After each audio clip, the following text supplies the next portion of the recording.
पुन्हा एकदा जाऊयात विनायक यांच्याकडे।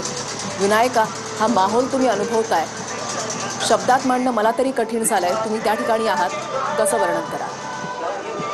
रुसाली बरोबर आहे। पहिल्यांदा लालबागचा राजा जो आहे तो दुसऱ्या दिवशी रात्री जो आहे त्याचं विसर्जन होत आहे, त्यामुळे दिवसभर ज्या पद्धतीने काही तांत्रिक गोष्टी ज्या आहेत त्या समोर आलेल्या होत्या, नैसर्गिक अडथळे आले होते, परंतु हे सगळे अडथळे पार करत लालबागचा राजा आता विसर्जनासाठी निघालेला आपल्याला पाहायला मिळत आहे। खोल समुद्रामध्ये राजभवनचा जो टोक आहे, या टोकाच्या समोरच लालबागच्या राजाचं थोड्याच वेळात विसर्जन होईल।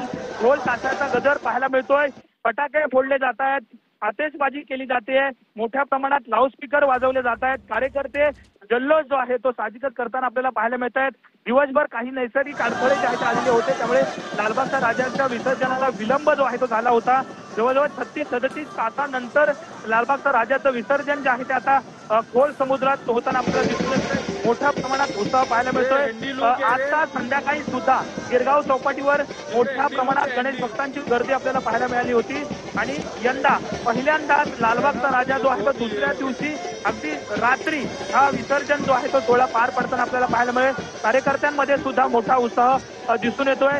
गेली 10-11 दिवस राजाची मनोभावी पूजा केल्यानंतर आजचा दिवस तो विसर्जनाचा आहे आणि या विसर्जनाच्या दिवशी सकाळी आपण जर पाहिलं तर काही नैसर्गिक अडथळे आले होते, परंतु आता मात्र मोठ्या प्रमाणात उत्साह या अरबी समुद्रामध्ये लालबागच्या राजाच्या विसर्जनासाठी आपल्याला पाहायला मिळतोय। कोळी बांधव सुद्धा या सगळ्या विसर्जन सोहळ्यामध्ये सामील असलेले दिसून येत आहेत। रुसाली,